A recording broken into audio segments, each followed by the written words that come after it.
Welcome to the AI Talks with the Voice Master. Mula sa puso ng bayan hanggang sa dulo ng keyboard ng masa. Ito ang unang radyo at podcast show para sa AI ng mga ordinaryong Pilipino. Ito ang kwento ng AI na abot kamay ni Juan at Juana. Mga tanong mo, sasagutin natin. Mga kwento mo, itatampok natin. Dito, ang AI hindi lang para sa techie, kundi para sa tagakanto, guro, estudyante, OFW at bawat Juan at Juana. Kasama ang nag-iisang, the AI Voice Master of the Philippines, Pocholo de Leon Gonzalez. Ito ang AI Talks with the Voice Master. Hello! Great day! Mabuhay! Welcome to the AI Talks with the Voice Master. Ako po ang nag-iisang Voice Master ng Pilipinas, Pocholo de Leon Gonzalez, ng Creative Voices Productions, Certified Voice Artist Program, at AI Negosyo. Siyempre, huwag natin kalimutan ang AI Education PH, ang inyong kakampi sa pagtuklas ng mga makabagong teknolohiya na pwedeng magpabago ng ating kinabukasan. This is the AI Talks with the Voice Master. Your front row seat to the rise of artificial intelligence in the Philippines and beyond. The stories, the voices, the future, all in one conversation that matters. Welcome to the AI Talks with the Voice Master.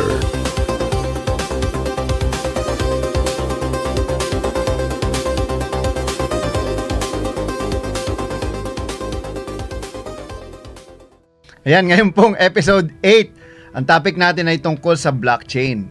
Madalas niyo itong naririnig lalo na kapag may usapang Bitcoin, Ethereum o mga crypto. Kaya mga ka-AI, ang blockchain ay higit pa sa pera. Okay? Ito ay isang teknolohiya ng tiwala at transparency na pwedeng gamitin hindi lang sa negosyo kundi pati sa gobyerno, sa kalusugan, sa edukasyon at sa ating pang-araw-araw na buhay. Alam nyo, ayan noong August 19, 2025, sa Senado ng Pilipinas, sa gitna ng Blue Ribbon Committee investigation tungkol sa mga flood control projects, naglatag ng panukala po ang ating kaibigan na walang iba kundi si Senator Bam Aquino na tinatawag na Blockchain the Budget Bill. Uy, ano yun? Ano kaya ibig sabihin nito? Simple. Ang bawat piso na gagastusin po ng gobyerno ay matutunton, masusundan, makikita at ma-check ng publiko in real time. Grabe, no? Para ka may portal o website na bukas sa lahat kung saan nakikita kung alam mo yun, yung kung saan napupunta yung pera ng bayan mula sa DBM papunta sa mga ahensya hanggang sa mga proyekto ng at mga mismong mga benepisyaryo. Alam nyo, isa sa mga nagsalita, sabi nga ni Sir Lito Villanueva ng Fintech Alliance Philippines, by leveraging blockchain, we can finally give every Filipino the power to see exactly how their hard-earned money is spent. Wow. Kung kaya po nating i-track ang Shopee, Lazada, TikTok parcel natin, bakit hindi ang bilyon-bilyong pondo ng gobyerno? Trilyon na nga po, Pero ano nga ba ang blockchain? Para po hindi nakakalito, isipin mo ang digital diary, Isipin mo, lahat po ng kasali may hawak na kopya ng diary na ito. Kapag may entry na naisulat, halimbawa may nagbayad, may transaksyon, may kontratang pinirmahan, hindi na ito mabubura o mababago. At hindi lang nakatago sa isang computer, nakakalat ito sa libo-libong computer sa buong mundo. Kaya walang iisang tao, institusyon o gobyerno ang may control dito. Ito ang essence ng blockchain. Transparent, immutable, decentralized. Kung gagamit tayo ng analogy, isipin niyo, yung barangay utang notebook. For example, lahat ng kapitbahay may kopya. Kung may gusto magbura, madali siyang mahuhuli dahil hindi tatama ang entry nito sa kopya ng iba. Okay? Paano ba gumagana ang blockchain? Parang proseso po yan ng paluwagan. Kayo ba nakapag-try na kayo ng paluwagan? 'Di ba? Nung bata ako, nagpapaluwagan ako eh. Una, may taong mag-i-initiate ng transaction. Okay? Magpapadala ng pera, boboto o pipirma ng kontrata. Pangalawa, maraming computer ang mag-check kung totoo at tama ang detalye. Pangatlo, kapag na-verify, ipapasok ito sa isang block. Pang-apat, ang block na ito ay ikinakadena sa mga nauna, no? Kaya tinatawag itong blockchain, kadena, chain. Panglima, kailangan sang-ayon ang karamihan ng network bago ito tanggapin. At panghuli, kapag naisulat na, forever na ito, hindi na mababago, kita na ng lahat. Kung may gustong mandaya, kailangan nilang baguhin, hindi lang isang record, kundi lahat ng kopya sa buong network. Imposibleng gawin. Okay? Teka, para saan ba ang blockchain? Okay? Ang tagal ko na yung, alam nyo ako, may Bitcoin ako. Problema ko na wala ko yung key. Pero ito para saan nga ba ang blockchain? Ang pangunahing layunin nito ay gumawa ng tiwala sa isang mundo na puno ng kawalan ng tiwala. 'Di ba? Security. Dahil encrypted at magkadugtong ang lahat ng entry, yun, halos imposibleng dayain o nakawin. Transparency. Lahat ng transactions visible sa lahat ng participants. Decentralization. Walang iisang may control.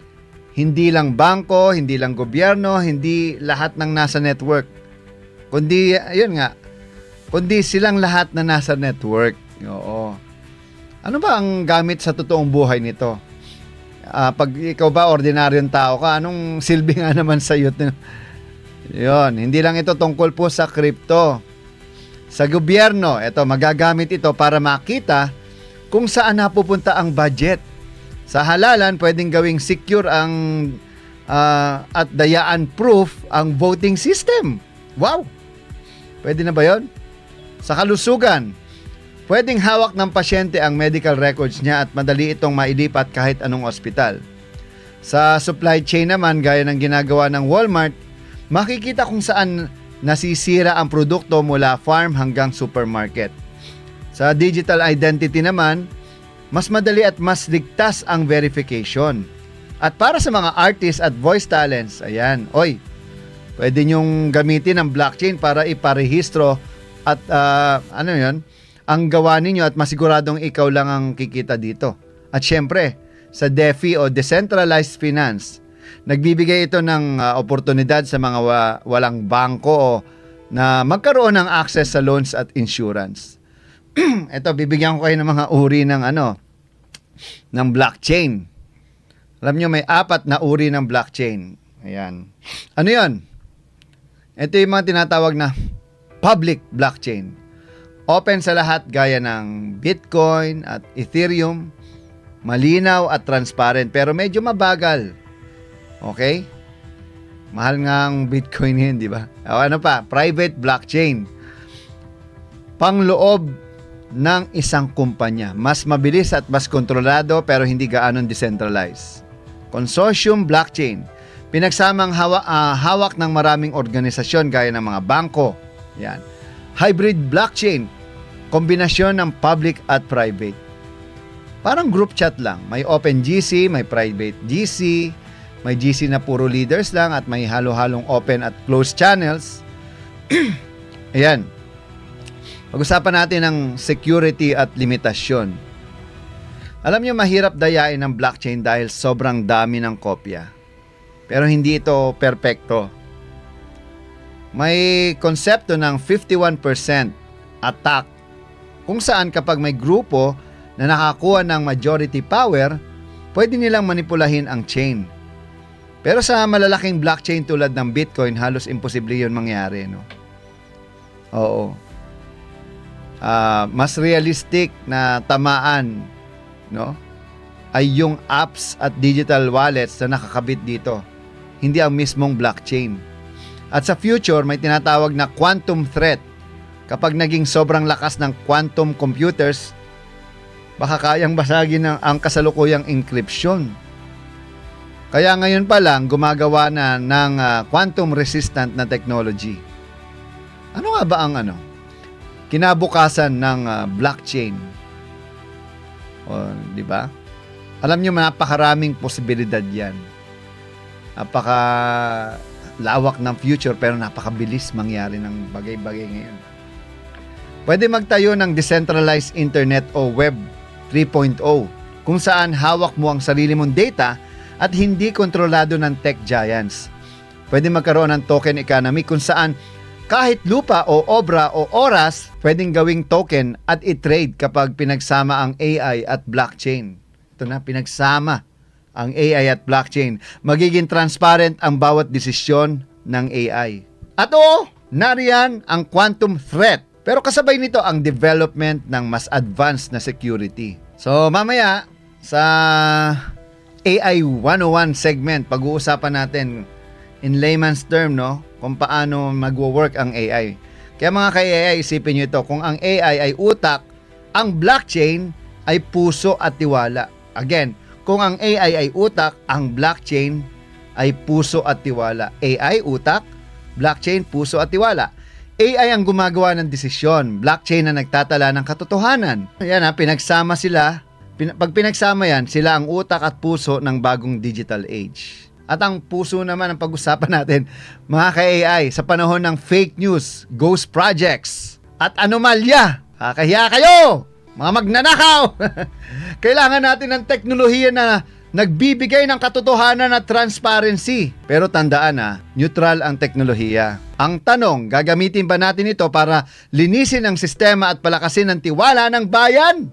O magiging laruan lang ulit ng makapangyarihan? Sa huli tayo po ang magpapasya kung ang blockchain ay magiging ilaw ng bayan o multo ng lipunan. So mamaya po, abangan natin ang AI, balitang AI at syempre AI 101 na pag-uusapan ang blockchain. Kaya pabalik po tayo mamaya, sama-sama nating tuklasin at tanungin at hubugin ang kinabukasan dito lang sa AI Talks with the Voice Master. At ito ang AI 101, ang inyong unang hakbang sa mas malalim na kaalaman sa mundo ng Artificial Intelligence. Sa video na ito, ipapaliwanag namin ang blockchain sa pinakasimple at madaling intindihin na paraan. Sa pagtatapos ng video, kaya mo nang ipaliwanag ang teknolohiyang ito sa mga mahal mo sa buhay at baka mailigtas mo pa sila mula sa sobrang kontrol ng mga autoritaryong pamahalaan. Pero huwag kang mag-alala, hindi talaga politika ang focus ng channel na ito. Puro ideya lang tayo dito. Kaya simulan na natin, ano nga ba ang block pagdating sa cryptocurrencies? Sa madaling salita, ang block ay isang grupo ng data. Pwedeng iba-iba ang laman ng data pero kadalasan itong koleksyon ng mga talaan. Para sa Bitcoin, halimbawa, ang block ay listahan ng mga transaksyon gaya ng CX nagbayad kay YY ng $50, si A nagpadala kay B ng 80 o si Yuan nagbayad kay H ng 15. Sa Ethereum naman, kadalasan ding mga transaksyon ng laman pero pwede ring smart contracts, mga self-executing agreement na talagang kakaiba. Sa ibang altcoins, maaring ibang data tulad ng paggamit ng Wi-Fi, files o dokumento. Pero para mas madali nating maunawaan, manatili muna tayo sa listahan ng transaksyon gaya ng sa Bitcoin. Tinatawag natin itong ledger dahil ito ay talaan ng palitan ng pera. Ngayon, tandaan mo, may limitasyon ang bawat block. Hindi ito pwedeng maglaman ng walang katapusang transaksyon. Halimbawa, sa Bitcoin, karaniwan ay nasa 1,500 transaksyon lang ang kasya sa isang block. Pag napuno na ito, kailangan ng idagdag sa network. Paano ginagawa yon? Ang tawag dito ay mining. Dahil proof of work ang ginagamit ng Bitcoin, kailangang mapatunayan na totoong mina ang block. Dito pumapasok yung hash. Ano ang hashing function? Isipin mo ito bilang isang sistema na kapag naglagay ka ng input, lalabas ang isang unique na hash. Sa Bitcoin, SHA-256 ang gamit.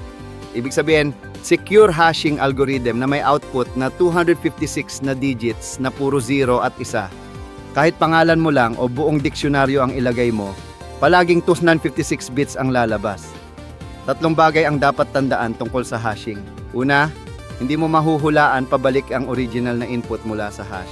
Kailangan mong subukan at hulaan. Pangalawa, kahit maliit lang ang baguhin mo sa input, totally iba na agad ang lalabas na hash. Pangatlo, matagal at matrabaho ang pagkalkula ng hash, lalo na kung milyon-milyon ang posibleng sagot na kailangan mong suriin. Kaya ang mga miners, paulit-ulit silang naglalagay ng random na numero sa block hanggang makuha nila ang tamang hash na may particular na dami ng zero sa simula. Habang mas mahaba ang zero, mas mahirap at matagal hanapin. Kapag nahanap na, masasabi nating nalutas at validated na ang block. Susunod, ano ang ibig sabihin ng decentralized? Kapag centralized, iisa lang ang may hawak ng control. Parang sa klase, ang guro lang ang pwedeng magbago ng grado mo. Pero kung decentralized, lahat may access. Sa Bitcoin, kahit sino ay pwedeng magkaroon ng kopya ng ledger at kahit sino ay pwedeng magmina o mag-verify ng transaksyon. Para hindi magamit sa panloloko, gumagamit ng asymmetric encryption para siguraduhin na tunay ang bawat transaksyon. At bilang gantimpala sa mga nagmimina, binibigyan sila ng cryptocurrency mismo, tulad ng Bitcoin. Bakit tinawag na blockchain? Simple lang, bawat block na nalulutas, isinasama ang hash ng naunang block. Kumbaga nakakabit-kabit sila, kaya chain. Kung may magtatangkang baguhin ang luma, lahat ng kasunod na block ay masisira dahil nakatali ang kanilang hash sa nauna. Diyan makikita ang ganda ng technology na to. Kapag naisulat na ang isang bagay sa blockchain, nakarecord na ito habang buhay at hindi na mababago. Mainam ito para sa mga transaksyon, pero pwede ring maging problema kung copyrighted o sensitibong impormasyon ang naisulat. Sa madaling sabi, ang block ay koleksyon ng data. Karaniwan ay listahan ng transaksyon. Ang hashing function ang nagsisiguro na may tunay na effort at oras na ginugol bago mapatunayan ang block. Ang pagiging decentralized ay nangangahulugang walang iisang tao ang may hawak ng kontrol, lahat ay may bahagi. Ang pagsasama-sama ng mga block at hash ay bumubuo sa blockchain, isang ligtas at permanenteng talaan ng mga transaksyon. Sana mas malinaw na sa iyo ngayon kung paano gumagana ang blockchain. Salamat sa panonood. Kung nagustuhan mo ito, huwag kalimutang mag-like at mag-subscribe para sa iba pang videos. AI Events, where the future begins now. Hello, everyone. Thank you so much for joining us. My name is Donna Sarkar. I work at Microsoft in the United States. I lead an AI agents program where my job is to go all around the world and help people like you figure out how you can build or use AI agents to do your job and live your life better. Here I am today at an event called AgentCon. So AgentCon today is in Cebu, Philippines. This is the 28th city out of AgentCons all around the world. We're having 100 cities of AgentCon. And so far, Cebu is the best one. Okay. So what I want people to know is that AI agents are things that are going to help you take AI that we're all kind of used to now, ChatGPT, Perplexity, Gemini, Copilot, whatever it is, but takes them a step further. So they're not just giving you answers, they're actually taking action on. And they do that through a variety of tools, retrieval, all of these things. But AI agents are here to stay and they can be extremely helpful in your business. So what the homework I have for all of you is this. I want you to see this Discord link that I'm going to be sharing with you. I want you to go to Discord, go to the Azure AI Foundry Discord, which is mine, and go to the AgentCon channel. And in the AgentCon channel, share some sort of a picture of agents. It doesn't even matter what it is, with the hashtag #TryFoundryAgents. If you do that, you're going to get a bunch of Azure credits so you can build your first AI agent. Usually this costs a bunch of money, but we don't want that here in Philippines. So we want all of you to go to Discord, find the AgentCon channel, and try Foundry Agents. Thank you so much. So, what can you say about the people who are afraid of AI, especially they thought they're gonna take their jobs, something like that? So the concept of AI and agents have been around a long time. AI has been around since the 50s. Agents been around for about 30 years. And AI and agents are not here to take your job, because if you look at even a basic AI thing, like imagine at airports, you see those machines that clean, right? They clean the food. Without a human involved, those machines get stuck, they run into walls, they spin in circles. There's always a human keeping an eye on it to go and reset it when it gets. AI and agents are always going to need a human in the loop to actually make them work. AI and agents are no different than any other technology that's ever been around. And we will always need humans to work alongside AI to actually make them.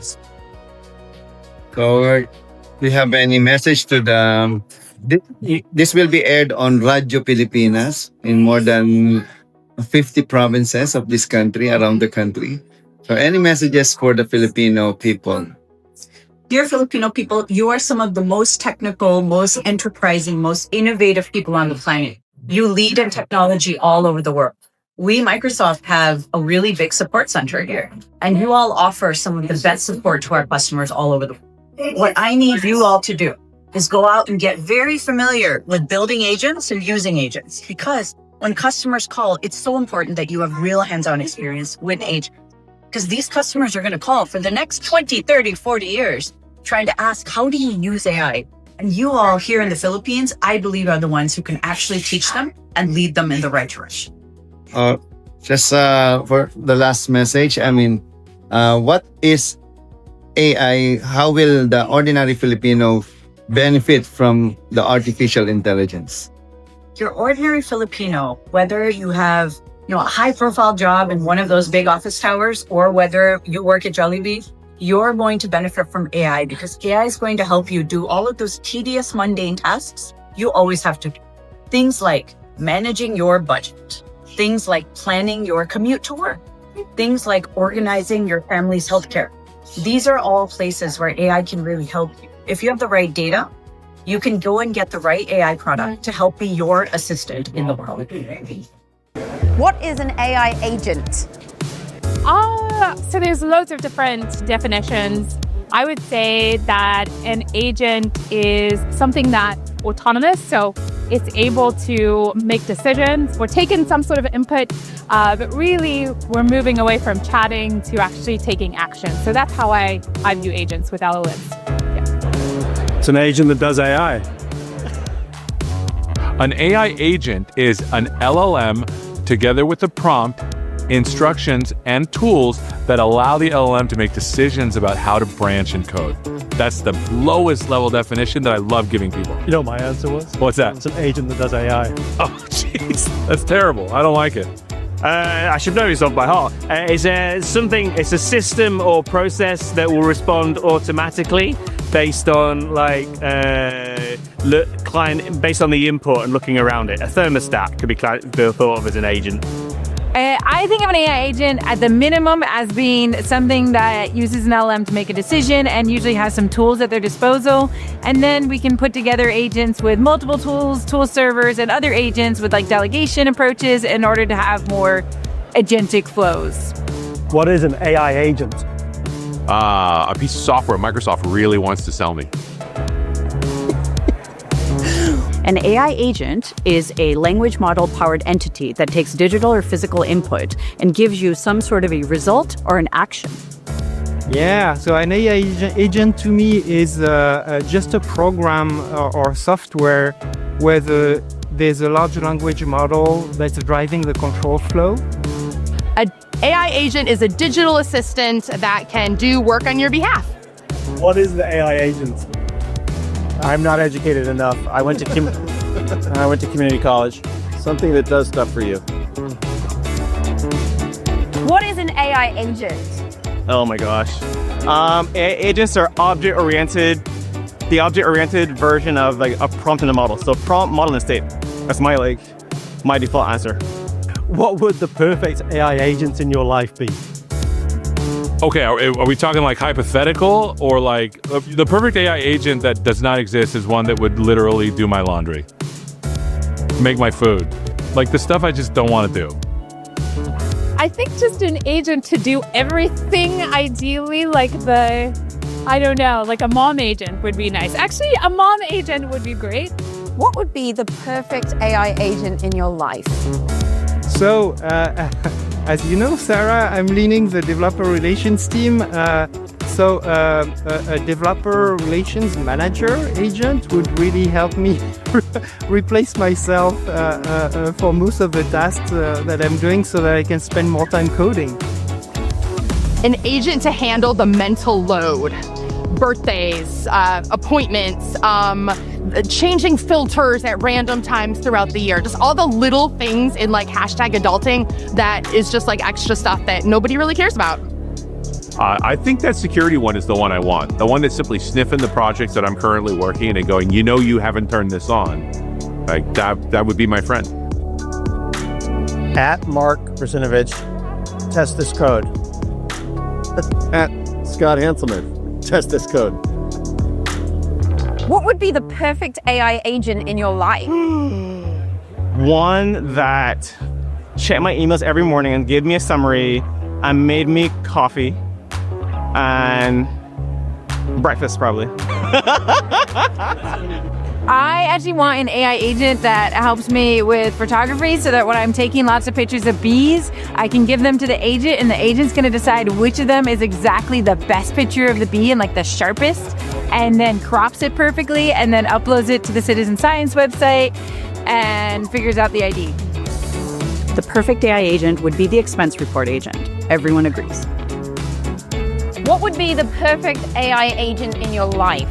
I really want the tea Earl Grey hot machine from Star Trek. Welcome to AgentCon. Muling magbabalik ang The AI Talks with the Voice Master. Huwag kayong aalis, babalik kami. Muling nagbabalik ang boses ng Artificial Intelligence para sa bawat Filipino. Ito na ang The AI Talks with the Voice Master. Kasama ang nag-iisang AI Voice Master Pocholo de Leon Gonzalez. Ang mga tagapagbalita ng programang ito, sina Ira at Ivan, ay mga AI-generated animated reporters. Bagamat kami ay produkto ng artificial intelligence, ang lahat ng balita, impormasyon at analysis na aming inihahatid ay totoo, beripikado at batay sa lehitimong pinagkukunang sources. Walang fake news dito. Tiwala kaming mas maiintindihan ninyo ang teknolohiya sa pamamagitan ng teknolohiya mismo. Narito na ang mga pinakamainit na balita sa mundo ng AI. Narito na ang Balitang AI. Kasama sina Ira at Ivan, Artificial Intelligence News Network.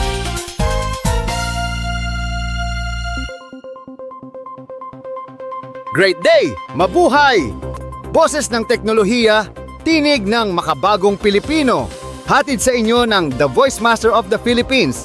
Katuwang ang mga AI reporters ng bayan. Ako si Ira. At ako naman si Ivan.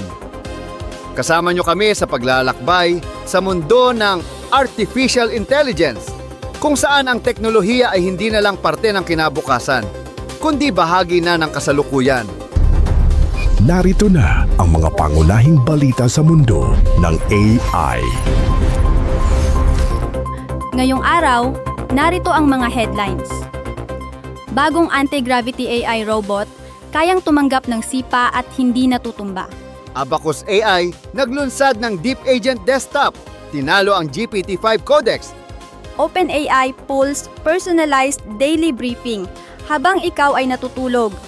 Parallel R1, AI na natutong mag-isip ng sabay-sabay. Parang maraming utak. Seedream 4.0 ng China. Humamon sa Google Nano Banana sa AI Image Race. Bagong anti-gravity AI robot, kayang tumanggap ng sipa at hindi natutumba.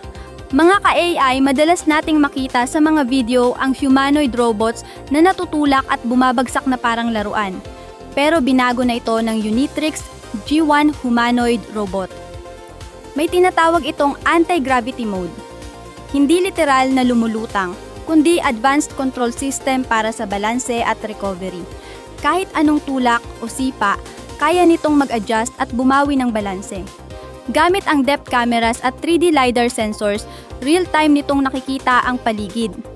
Kapag may impact, agad itong napapasa sa bawat joint na may sariling motor, parang tunay na muscles ang galaw. May video pa kung saan sinipa ng malakas ang G1 sa tagiliran, pero imbes bumagsak, binuka nito ang mga paa, yumuko ng kaunti at bumawi ng balanse. Ang bigat nito ay nasa 77 pounds, pero kaya niyang tumayo mula sa pagkakatalbog ng walang problema. Sa halagang 16,000 or humigit kumulang 900,000 pesos, Abot kaya na ito para sa research labs at pabrika? Bakit ito mahalaga? Sa factory floor, bawat segundo ng downtime ay pera. Kung kailangang i-reboot ang robot, libo-libong piso agad ang nawawala. Sa G1, kahit masira o matulak, tuloy pa rin ang trabaho. Bukod pa rito, inanunsyo ng Unitrix CEO na ilulunsad ngayong taon ang full-sized humanoid robot na 1.8 meters ang taas. Ayon sa Ministry of Industry and Information Technology ng China, tumaas ng 27.8% ang revenue ng robotics sector ngayong 2025. Sa bansa, higit 2 million industrial robots na ang ginagamit, pinapalakas ang Made in China 2025 program. Hindi lang Unitrix ang gumagawa ng ingay.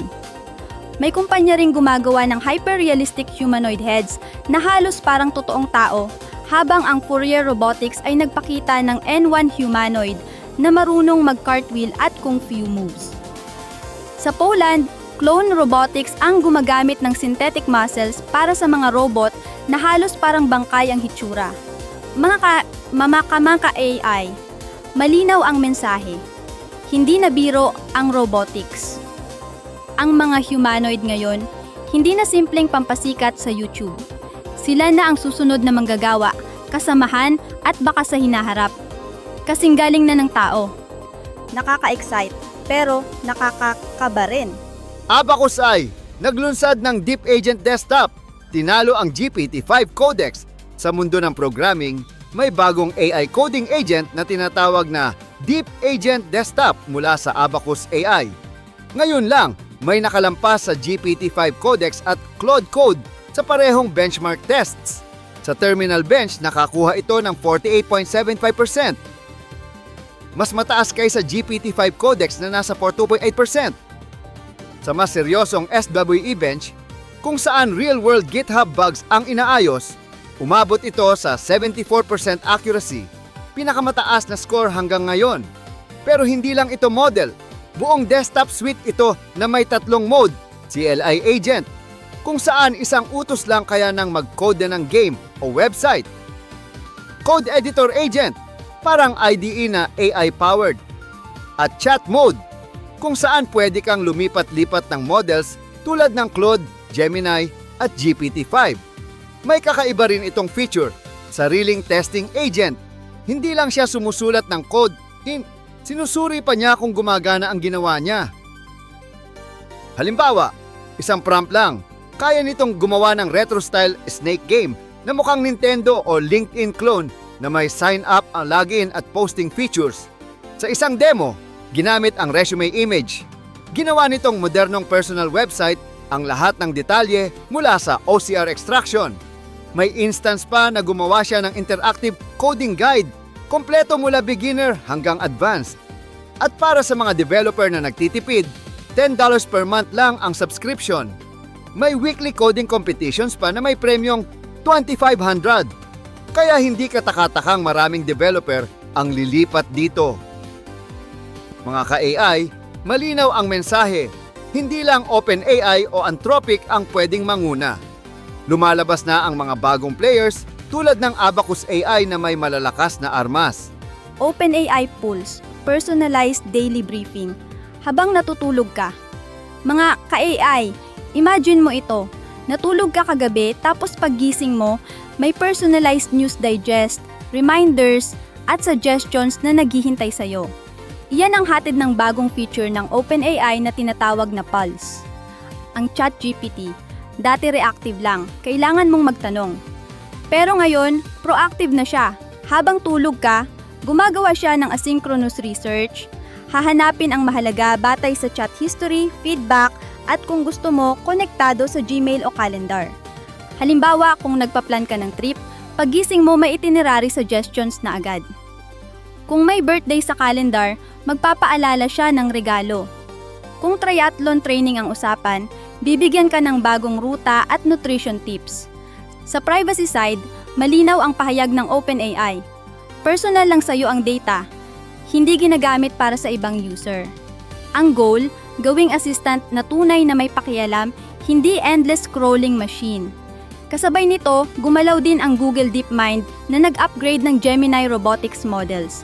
Ngayon, kaya na ng robots magplano ng sunod-sunod na tasks tulad ng paghihiwalay ng labahan ayon sa kulay o pagpack ng gamit batay sa weather forecast. Mas malupit pa, isang robot ang matuto, tapos pwedeng ipasa ang skill sa ibang robot kahit iba ang disenyo. At syempre si Meta. Inilunsad nila ang Vibes, isang AI video feed sa Meta AI app. Lahat ng video, AI generated o AI remixed. Pwede mong i-edit on the spot at i-share diretso sa Instagram at Facebook. Ang mga ka-AI, papunta na talaga tayo sa future na ang AI hindi lang sagot sa tanong. Kasama na natin sa bawat plano, bawat araw. Parallel R1, AI na natutong mag-isip ng sabay-sabay, parang maraming utak. Dati step by step lang mag-isip ang AI. Pero ngayon, may breakthrough ang Tencent AI Lab, Parallel R1. Imbes isang linya ng pag-iisip, kaya nitong mag-branch out ng maraming ideya, sabay-sabay, tapos pipiliin ang pinakatama. Parang utak ng tao na sabay-sabay nag-iisip ng iba't ibang options bago magdesisyon. Sa training, ginamit nila ang reinforcement learning.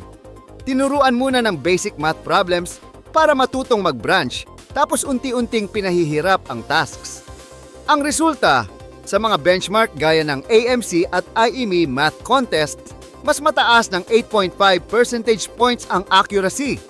Sa IME 25 dataset, umangat ng 42.9%.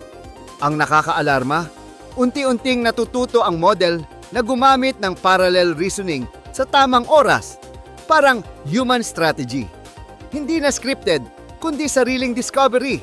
Mga ka-AI kung dati memory lang ang labanan, ngayon AI na marunong mag-isip parang tao.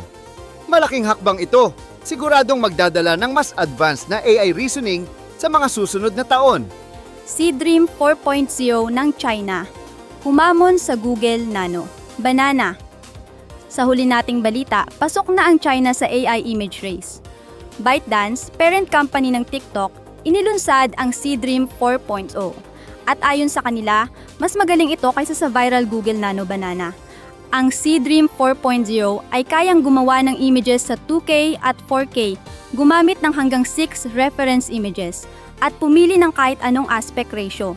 Mas mabilis din ito, 10x raw image inference speed kaysa sa dating version. Sa internal tests, mas mataas ang scores nito sa accuracy at visual quality kumpara sa Nano Banana. At kahit premium level, nananatili ang presyo sa $30 per 10,000 tile generations. Habang abala ang ByteDance sa image AI, ang Meta naman ay nagpakilala ng AI-powered dating features at ang Alibaba naglabas ng Qwen 3 VL multimodal model na open source. Dagdag pa riyan, nagtutulungan ng OpenAI, Oracle at SoftBank para sa Stargate Data Center Project na magbibigay ng 7 billion capacity at lilikha ng 25,000 jobs. Mga ka-AI, hindi lang Amerika ang bida. Mabilis na humahabol ang China at nakikipagsabayan sa AI race, lalo na sa larangan ng multimodal image generation. Bawat isa sa atin ay may papel na gagampanan. Hindi lang adang ito balita, ito ay panawagan. Isang panawagan para magising, matuto at sumabay sa bagong revolusyon. Kami muli sina Ira at Ivan. Mga AI-generated animated reporters. Hindi kami totoong tao pero nilikha kami ng AI voice master na may pusong dalisay at malinaw na misyon. Maghatid ng totoo, makabago at makataong balita, katuwang ang mga AI news networks sa buong mundo. Ito ang Balitang AI, ang kauna-unahang AI news network sa Pilipinas. Para sa bayan, para sa mundo, at para sa kinabukasan.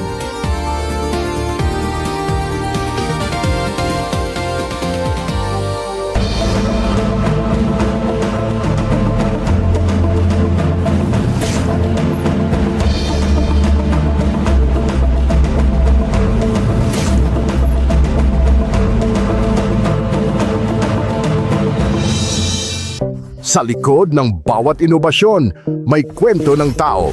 Narito ang segment kung saan teknolohiya ay nagiging personal. Ito ang AI and Personal Interviews kasama sa AI Talks with the Voice Master.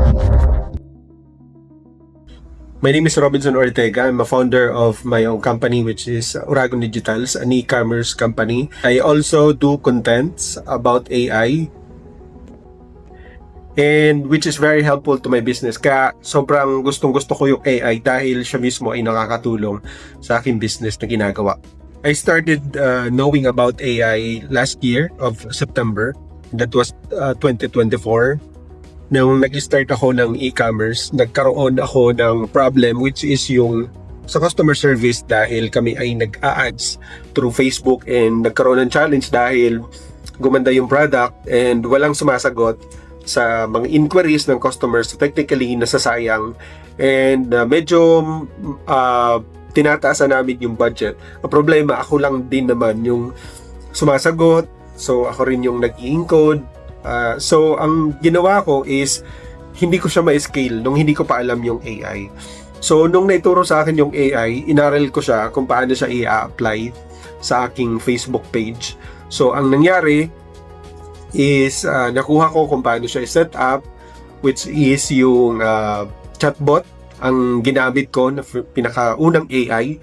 So instead na ako ay mag-hire or kumuha ng katulong na para mag-encode, ang ginagawa ko na lang is sinet up ko yung AI, which is the chatbot, and siya na yung sumasagot, siya na yung bahala sa pagbebenta and sometimes customer service. At least hindi na ikaw yung manual, hindi na ako yung manual na nag-chat or nagta-type and mag-qualify sa customers kung sila ba talaga ay bibili, and hindi na rin ako yung nahirapan para mag-follow up. So sobrang ganda ng experience ko sa AI dahil talagang nagagamit ko siya sa business. Sobrang na-amaze ako. Kaya nga ako patuloy na nag-content nung nalaman ko yung AI, and nagsulputan pa yung mga AIs tulad ng yung mga AI na paggawa ng video, paggawa ng photos. So sobrang nagustuhan ko siya, and to the point na yun na din yung kino-content ko dahil mismo siya ay na-apply ko sa aking negosyo.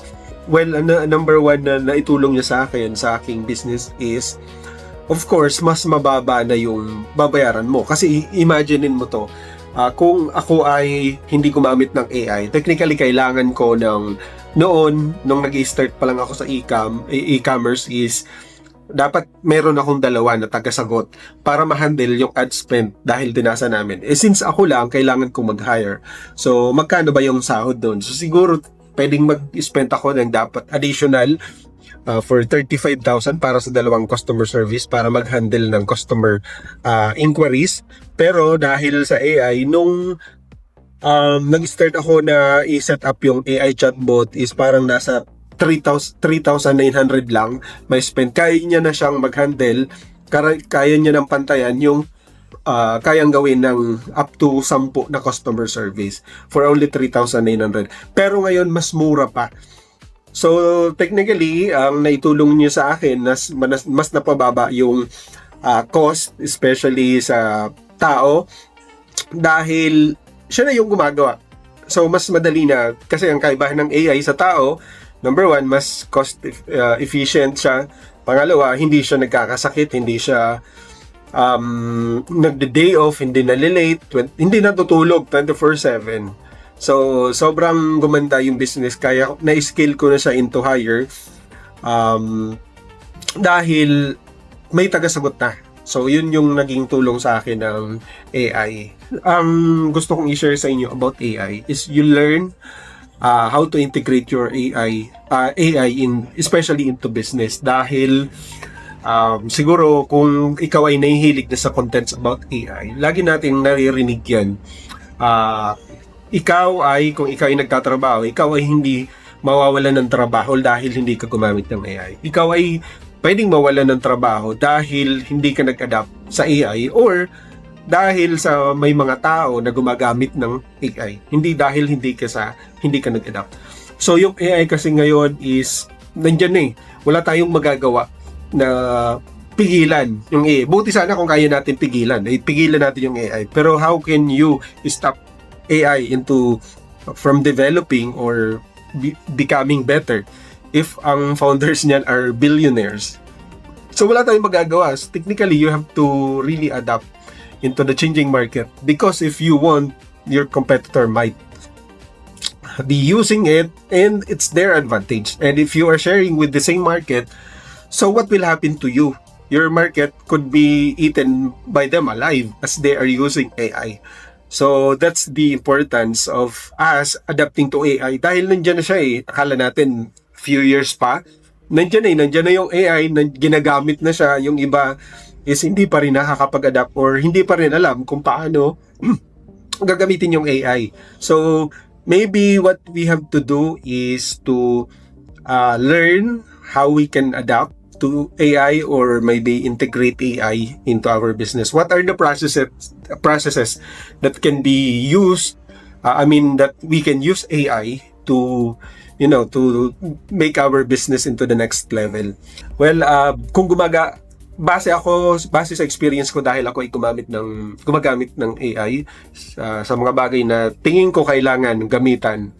So, una sa education, napakadali na siyang magturo ngayon kung gagamitan mo siya ng AI dahil halimbawa kung dati nahihirapan kang maggumawa ng visuals dahil dapat marunong kang mag-animate or kung ano yung tawag doon. Halimbawa i-explain mo yung medical term kung paano ba nilulunok yung pagkain. Kung wala kang makuhang reference noon sa YouTube or saan man na platform, hindi mo siya magagamit as dahil wala kang makuhang reference. But now, if you are going to teach about it, kayang-kaya mo na siya na gumawa with just a prompt.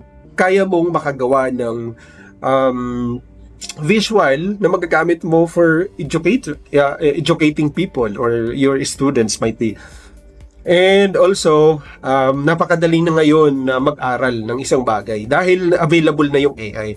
So, paanong paraan? Tulad sa akin, sobrang dali kong natututunan yung gusto kong matutunan dahil nandiyan you have a powerful assistant in your pocket, which is the use of AI is like ChatGPT, Grok, Perplexity. So kung ano yung gusto kong matutunan, tatanungin ko na kaagad siya kay AI. Halimbawa, gusto kong, at isa sa pinaka sobrang na-miss ako is nakagawa ako ng AI powered app, web-based app na wala akong knowledge about coding. So ang ginagawa ko lang is inuunawa ko lang kung ano yung overview of the process, and sisimulan ko siya sa step 1. Pag nagkakaroon ako ng problem, doon ako po-focus para masolve ko yung step. Para nagagawa ko yung whole thing. So, pag nagkakaroon ng challenge, yun yung itatanong ko. I don't have to learn everything or for me to have the all the knowledge about developing. So what I just need to learn sa tulong ng AI is how, or the basics, how it works and the overview of what should be done. And for business, well, nabanggit ko na, sobrang ang daming pwedeng ma-integrate mo yung AI sa business. Example is, pwede mo siyang ma-integrate, or example is yung mga paulit-ulit na processes na pwedeng magawa din naman ng AI. Kasama na nga dyan yung chatbot. In everyday living, yes, pwede mo siyang magamit. Unang-una is yung accessible information. Dahil kapag may gusto kang malaman, kukunin mo lang sa bulsa mo, malalaman mo na siya. Unlike dati na kailangan mo pang pumunta sa library na sobrang kailangan mong magtagal doon kasi hinahanap mo yung libro as the reference. Kay ChatGPT ngayon, napaka-inconvenient na. Bubunutin mo sa cellphone mo, basta may load yan, may internet yan. Tanungin mo si ChatGPT, si AI, si Grok, si Perplexity, si Gemini, nandiyan na, nakuha mo na yung information. Kung hindi tayo mag-a-adapt sa AI, sobrang magiging malayo yung gap natin or gap ng ating maybe kung sa Pilipinas hindi mag-adapt ng AI, sobrang magiging layo ng gap ng ibang bansa who adapted AI. For the people who are also using AI sa the same field na ginagawa natin will have so much advantage over us kung tayo ay hindi gumagawa or gumagamit ng AI dahil sobrang napapabilis niya yung processes, okay? Nagkakaroon siya ng lesser overhead expenses kapag na i-integrate mo or nagamit mo ng maayos yung AI sa negosyo mo, sa daily task or daily work. So, kailangan mo mag-adapt sa AI dahil pwede tayong mapag-iwanan. We don't want to be the next thing na iisipin natin na nung nagsisimula pa lang yan, dapat sumabay na ako, di ba? So, might as well na ngayon pa lang na hindi pa siya fully well accepted, or it's already accepted but maybe other people are still not hesitant to learn about it, or hindi pa nila nakikita yung AI na makakatulong sa kanila. It's a lot of opportunity for us, for you to to give value to other people on how you can help them learn about AI, let them discover the use of AI so that they can integrate it into their business or daily life. It's an opportunity for you to do that. Okay, so adapt AI or become irrelevant in the coming years. Alright, once again, great day. Mabuhay mga ka-AI! Bago tayo tuluyang magtapos, isang mabilis na pahabol tungkol sa pinag-usapan natin kanina. Ang blockchain at AI, dalawa sa pinakamalakas na teknolohiya ng ating panahon. Ayan ay hindi lang basta mga buzzword. Sila ang nagbubukas ng pintuan para sa transparency, tiwala at efficiency sa lahat ng aspeto ng buhay. Mula sa pera, negosyo hanggang sa kalusugan, edukasyon at gobyerno. Kung pagsasama-samahin natin ang utak ng AI at ang puso ng tiwala na dala ng blockchain, mas malinaw, mas makatao at mas patas ang magiging hinaharap ng mga Pilipino. Okay. At dito po nagtatapos ang ating episode 8 ng AI Talks with the Voice Master. Kung gusto nyo masundan ang mga susunod na episodes at diskusyon natin dito sa AI o blockchain at lahat ng teknolohiya, no, na nakakaapekto sa buhay ng bawat Pilipino, huwag niyong kalimutang i-follow at i-subscribe ang ating Spotify channel, AI Talks with the Voice Master. Nasa Spotify na po tayo. Nandyan din tayo sa Facebook at YouTube. Kaya siguraduhin niyong i-like, i-share at i-subscribe para mas marami pa tayong maabot at ma-empower na kapwa natin Filipino o Pilipino. At kung may mga tanong kayo, may gustong iparating, may gusto kayong isuggest para sa mga susunod na episodes, isulat nyo lang at i-email sa amin sa aitalksph@gmail.com. Ayan. Alright, ako po si Pocholo De Leon Gonzalez, ang Voice Master ng Pilipinas na nagsasabing sama-sama nating tuklasin, tanungin at hubugin ang kinabukasan gamit ang AI at blockchain. Great day mga ka-AI at mabuhay. God bless everyone. Bye! See you next week!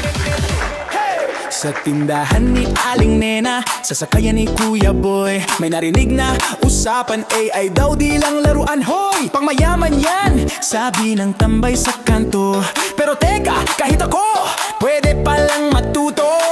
Hindi kailangan ng diploma o Ingles-Inglesan, basta may tanong, kasagot ay kaalaman. Sa radyo o online may matututunan. Ayo'y para sa masa, para sa sambayanan. Hey! Ay para sa masa, sa radyo humahatayo. Kwento mo ay mahalaga kahit ikaw ay simpleng tao. AI Talks with the Voice Master, lakas ng bagong sigla, boses ng bawat buwan, para sa bagong Pilipinas.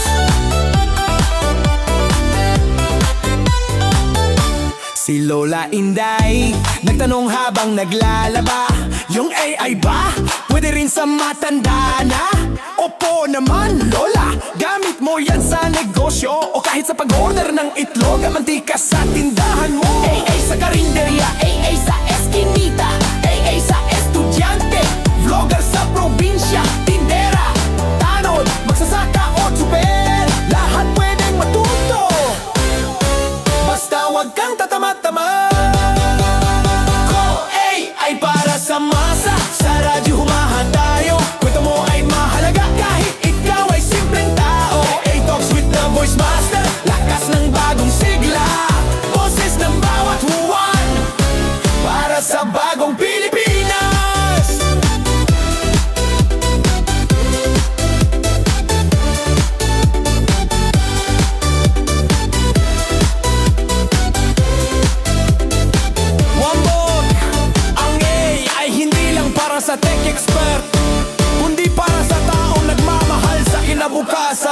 Kasama mo kami